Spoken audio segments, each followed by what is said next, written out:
آپ کہیں گے کہ معرفت تقاضا کیا رکھتی ہے، پہچانتے کیسے ہیں؟ میری قوم کے بچوں یہ بات ذہن میں رکھنا کہ معرفت کا پہلا تقاضا یہ ہے کہ وہ دنیا سے بے نیاز کرتی ہے۔ کیا بات ہے! میری 22 سال کی خطابت میں مجھے ایک روایت نہیں ملی کہ سلمان نے علی سے کہا ہو کہ مجھے اچھا سا گھر بنوا دے، مجھے کمبر کی جائیداد دکھاؤ۔ یہ شاہی چھوڑ کے نوکریوں میں آئے ہیں، نوکری میں آ کے بادشاہی نہیں کی۔ معرفت کیا ہے؟ معرفت سمجھانے لگا۔ مجھے مدینے میں سلمان کا گھر دکھائیں، مجھے کمبر کی جاگیر دکھائیں، مجھے فضہ کے باغات دکھائیں، زمین پہ ان کی پراپرٹی دکھائیں، زمین پہ ان کا امام سے مانگنا دکھائیں۔ حضرت ابو ذر کا نام جندب بن جنادہ تھا۔ ابو ذر لقب دیا تھا رسول نے، ابو ذر، ذر کہتے ہیں دولت کو، دولت کا مالک۔ نبی نے کہا تھا ابو ذر، اور اپنا گھر نہیں تھا، اپنا گھر نہیں تھا۔ اور حضرت ابو ذر ایک دن مدینے کے باہر بیٹھے ہوئے اور ہاتھ میں ایک چھڑی پکڑی ہوئی ہے، اس کے ساتھ بیٹھے ہوئے 4 لوگ قریب سے گزرے، ان میں سے ایک نے رکے یوں حضرت ابو ذر کو دیکھا، کہنے لگا اسے مدینے کے لوگ ابو ذر کہتے ہیں اور اس کا گھر ہی کوئی نہیں ہے، کیا فائدہ ملا تجھے علی کو ماننے سے؟ وہ دیکھ، اس نے اس کو مانا، اس نے اتنا وظیفہ دیا، اس نے اسے مانا، اس نے اس کو اس شہر کا حاکم بنا دیا، اس بندے نے اس کو مانا، اس نے اسے اتنی جاگیر دے دی، تو نے علی کو مانا، گھر بھی علی نے نہ دیا۔ اتنا کہنا تھا، ابو ذر نے فوراً اپنی چھڑی کو اٹھایا اور اٹھا کے کہا مستغنب ولایت امیر المومنین السماء و جند الارض۔ علی نے ابو ذر کو اتنا غنی کیا ہوا ہے، جب چاہو اس چھڑی سے آسمان زمین پہ اتار لو۔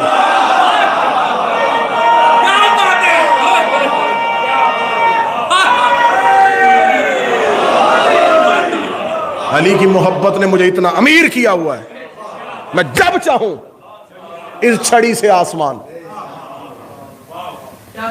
زمین پہ اتار دوں۔ اور علی کا نوکر جلال میں آیا تھا، یوں چھڑی اٹھائی ہے اور آسمان نے چلنا شروع کیا، زمین پہ چھڑی پھینکے کہ کہا ہے، حکم نہیں دیا۔ وہ یہاں زمین سے کچھ نہیں مانگتے۔ میں کربلا کی مقتل کا ضامن ہو کے کہہ رہا ہوں، 9 لاکھ یزیدیوں نے حسین کے نوکروں پہ پانی بند کیا تھا، ٹھیک ہے، نہ مانگتے یزیدیوں سے، نہ جاتے فرات میں کسی سپاہی سے پانی مانگنے، کسی ایک نے آ کے حسین سے نہیں کہا کہ ٹھوکر مار چشمہ نکال۔ مولا بند انہوں نے کیا، تو نے تو نہیں کیا، وہ نہیں پلا رہے، تو تو پلا۔ اے فخر اسماعیل، وہ ایڑی رگڑ کے چشمہ نکال سکتا ہے، مار ٹھوکر، چشمہ نکال، پلا نوکروں کو پانی۔ انہوں نے حسین سے بھی پانی نہیں مانگا۔ معرفت دیکھو، حسین دیکھ رہے تھے کہ 3 دن میں کوئی ایک آ کے مجھ سے پانی مانگے، ایک نے بھی نہیں مانگا۔ یزیدیوں سے مانگتے تو وہ توہین تھی امام کے نوکروں کی، امام سے بھی نہیں مانگا۔ 3 دن بھوکے بھی رہے، پیاسے بھی رہے۔ آخری امتحان امام نے شب عاشور لے لیا، مولا نے کہا ان کو بہت بڑا ٹائٹل صبح ملنا ہے، انہیں کہا جائے گا ناصر رسول، ناصر توحید، اللہ کی مددگار، اللہ کے مددگار، انہیں کہا جانا ہے علیہ السلام۔ ایک دفعہ ٹٹول کے دیکھ لو، حسین نے کہا جنت دوں، انہوں نے کہا نہیں، جو امام سے جنت بھی نہ مانگے، یہ ہے معرفت کا درجہ۔ یہاں محبت ہے، معرفت نہیں۔ میں ہمیشہ ممبروں پہ کہتا ہوں، آج پھر دہرا دیتا ہوں، میں نے آج تک علم پہ چراغ منت کا دیکھا ہے، محبت کا نہیں دیکھا۔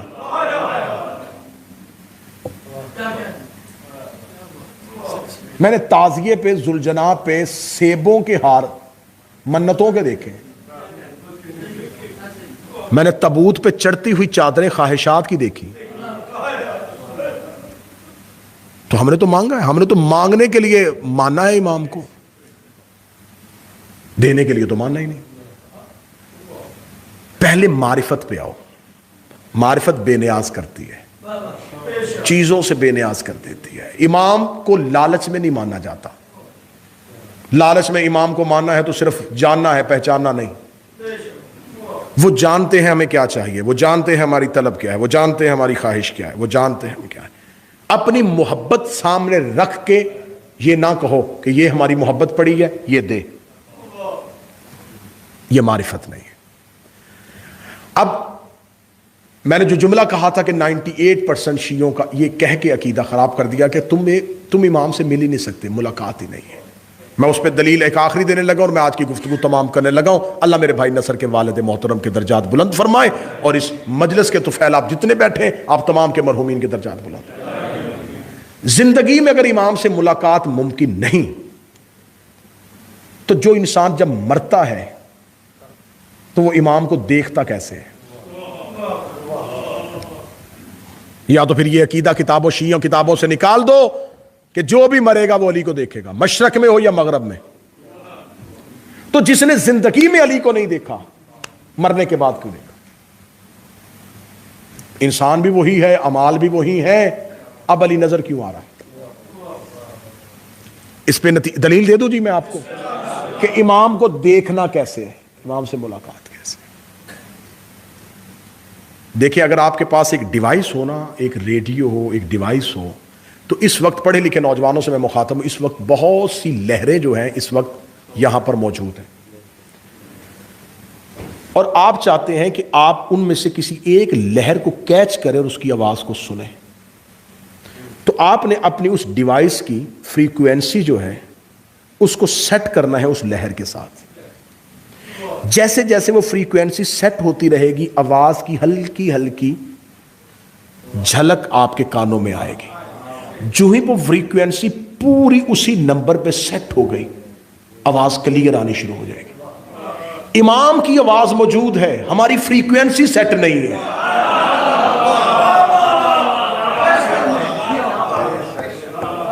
اس پہ دلیل دوں گا, اور یہی دلیل آج کی مجلس کا موضوع کا پورا نتیجہ ہے. ایک بندہ بھی یہاں سے عرفان لے کے اٹھا, میرا جہاں تک سفر ہوگا میری سانس بھی تسبیح بن جائے گی. انسان دو چیزوں کا مرکب ہے, نفس روح. بدن ان دونوں کا گھر ہے. جسم وہ گھر ہے جس کے اندر نفس اور روح رہتے ہیں, اور دونوں میں بنتی نہیں ہے. آپ کے اندر سے آواز نکالنے لگا ہوں, میں اگلی بات کہوں گا آپ کہیں گے یہ تو نہیں بول رہا, یہ ہمارا اندر بول رہا ہے, یہ تو ہمارے اندر کی تو بات کر رہا ہے. آپ نے صبح رات کو نیت کی یار صبح نماز کے لیے اٹھنا ہے, پورے ٹائم پہ آپ کی آنکھ خود بخود کھلی. کھلتی ہے کہ نہیں کھلتی؟ نیت کر لے تو کھلتی ہے کہ نہیں کھلتی؟ کھلی. اب جو ہی کھلی پہلی آواز اندر سے آئی, اٹھ ٹائم ہو گیا. دوسری آواز آئی, ابھی تھوڑا ٹائم ہے.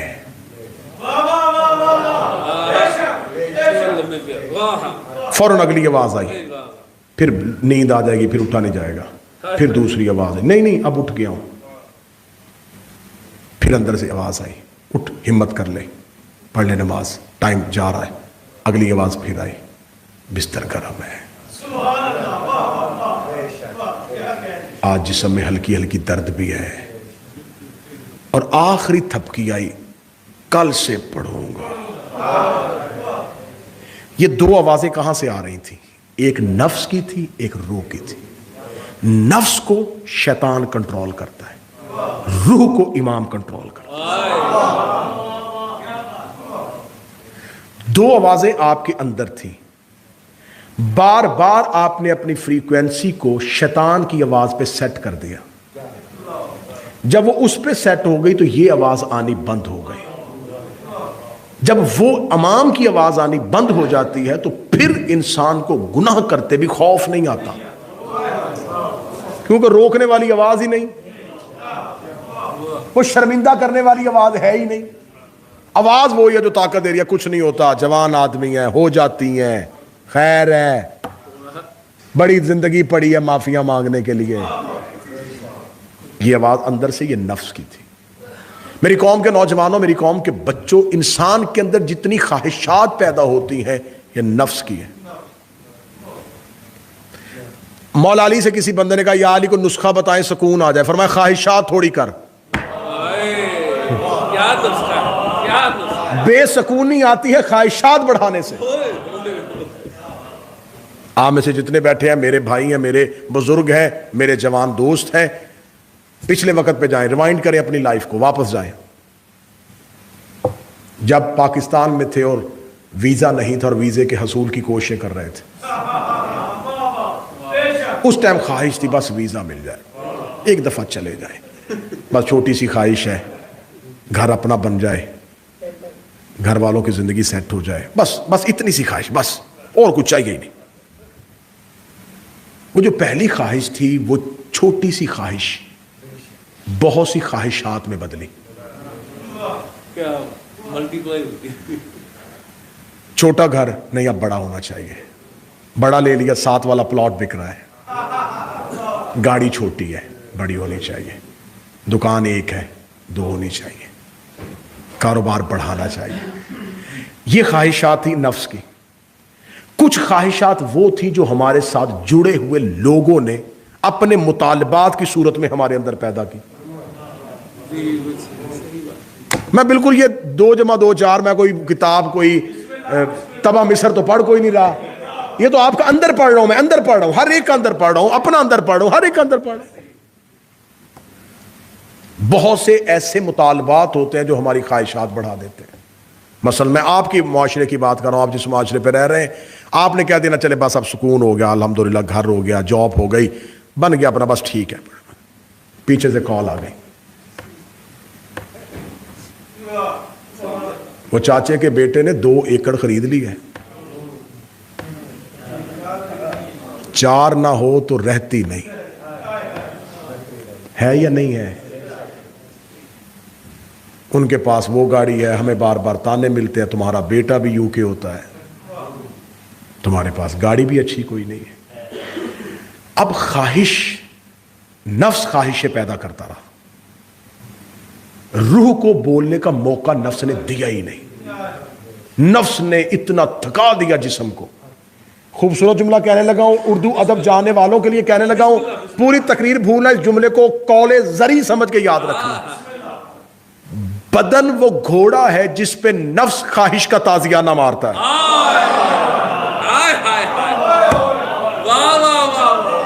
بدن سواری ہے جس پہ نفس سوار ہوتا ہے، خواہشوں کے چابک مارتا ہے. بدن تھکتا، خواہش کے پوری کرنے کے لیے یہ کر، یہ کر، یہ کر، یہ کر، یہ کر، یہ کر، اتنی خواہشوں میں مگن ہوا کہ وہ جس بدن نے خواہشوں کی تکمیل کے لیے کوشش کی، اب وہ لاغر ہو گیا، اب وہ کمزور ہو گیا. اب زیادہ کام نہیں ہوتا، اب 8 گھنٹے جاب نہیں ہو رہی، اب گاڑی نہیں چلا سکتا، اب آنکھوں کی نظر ٹھیک نہیں رہی، اب بدن بڑا خراب ہو گیا ہے، اب نیند نہیں آتی، اب بلڈ پریشر کنٹرول میں نہیں رہا، اب ہارٹ کا مسئلہ ہو گیا ہے. اب وہ نفس جس نے بدن جوانی کے عالم میں دوڑایا تھا، وہ بدن تھکتا تھکتا تھکتا نفس کے سامنے گر گیا. اب نفس اس سے کچھ نہیں کہہ رہا اور وہ بدن بستر پہ بیمار پڑا ہے. روح کی سنی نہیں، نفس نے ٹکنے نہیں دیا. اینڈ کیا ہوا؟ کل نفس ذائقۃ الموت. وہ جس نفس نے ساری زندگی دوڑایا تھا وہ بدبخت مر گیا. روح نہیں مری، نفس مر گیا. نفس مرتا گیا، خواہشیں خود بخود مر گئی. اب وہ مرا ہوا یہ نہیں کہہ رہا مجھے بہتر جگہ پہ غسل دینا. اب وہ ایک بے جان گوشت کا ٹکڑا ہے. امیر سے امیر بندہ بھی مر گیا تو میں نے آج تک کوئی ایسا واقعہ نہیں سنا کہ اسے گھر کے بیڈ روم میں اس کے اپنے بیڈ پہ غسل دیا گیا. وہ جس نے ساری زندگی کمایا تھا اس کے غسل کے لیے پھٹا مسجد سے آتا ہے، اور وہ مسجد میں اس نے دیا ہے جس نے باپ کے نام پہ خیرات کی ہے.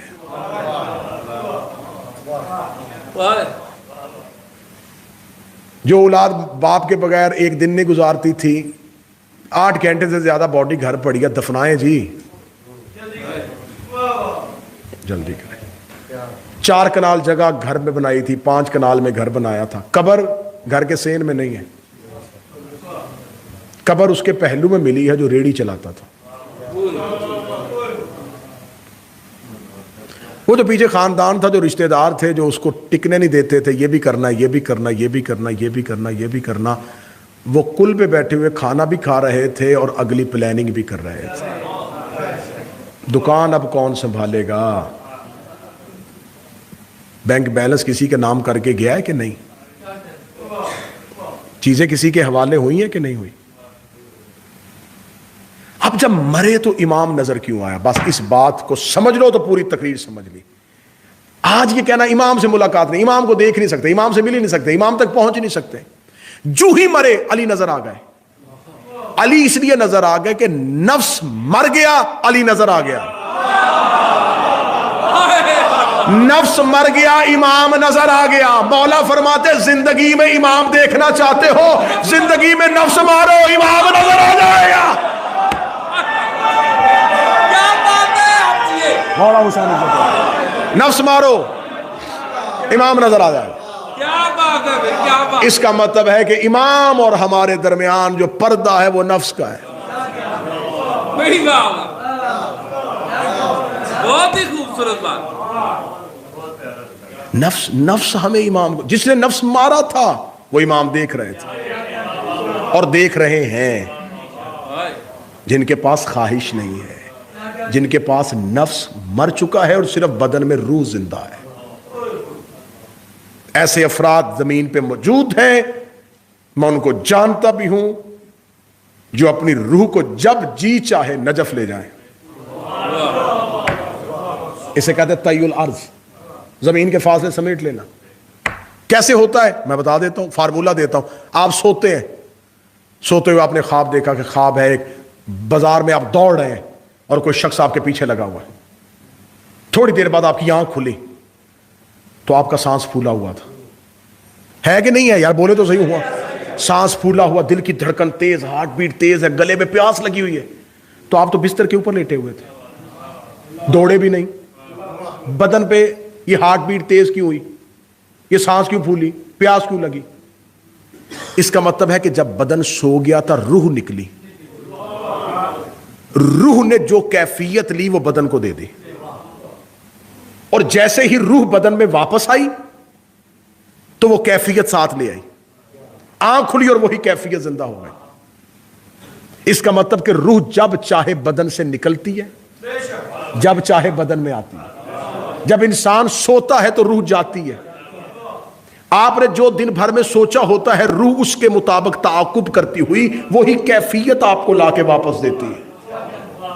تو جس کو روح پہ کنٹرول آ گیا، اس کا جب جی چاہے روح کو کہ چل نجف چلنا ہے،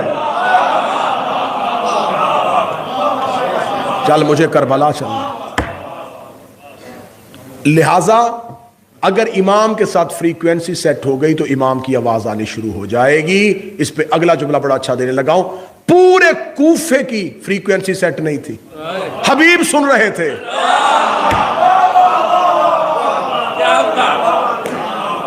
صحیح سن رہے تھے، عابس شاکری سن رہا تھا، نافع بن ہلال سن رہا تھا۔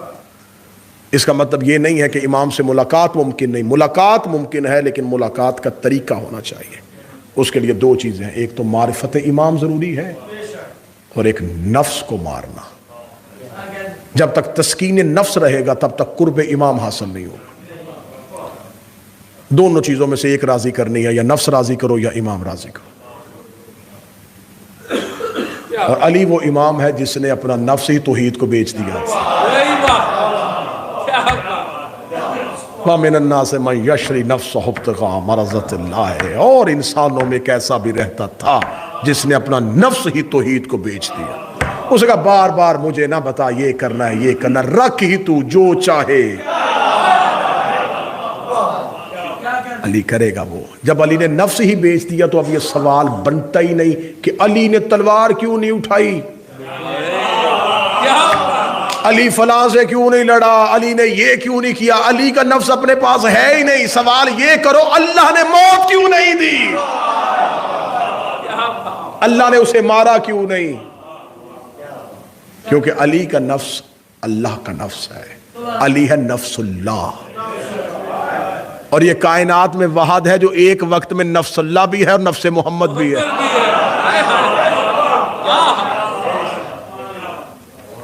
لہذا امام کی ملاقات ضروری بھی ہے، موجود بھی ہیں، امام تک پہنچنے کے رستے بھی ہیں، امام تک جایا بھی جا سکتا ہے. ملاقات با امام زمانہ پہ کتابیں لکھی ہیں. حسن ابتہی کی 2 جلدوں پہ کتاب ہے، اردو میں ٹرانسلیٹ ہو چکی ہے. ملاقات با امام زمانہ، کن کن لوگوں نے کن کن حالات میں کیسے کیسے سرکار صاحب العصر سے ملاقات کی. تو یہ سب سے بڑا ایک عقیدے کی کمزوری کی دلیل ہے کہ نہیں ہم اس قابل کا، جس سے کہا جائے نا جی امام سے ملاقات ہو، ہم اس قابل کا جی، اور بڑے گناہگار لوگ ہیں جی، وہ ہم سے ملیں، کیسے ہو سکتا ہے؟ تو اگر وہ تمہیں گناہوں کی وجہ سے مل نہیں رہے تو تمہارے گناہوں کی وجہ سے اپنی محبت کیوں دے رہے ہیں؟ مولا نے فرمایا شیطان تمہارے دل میں جو مجھ سے دور کرنے کے لیے پہلا وہم پیدا کرتا ہے وہ یہ ہے کہ کہاں وہ کہاں ہم. اگر لفظ سنو گے زندگی تبدیل کرنا اس لفظ کی وجہ سے. مولا فرماتے سرکار صاحب العصر اگر ہم نے تمہیں تمہارے گناہوں کی وجہ سے دور کرنا ہوتا تو ہم اپنی محبت تمہیں دیتے ہی کیوں؟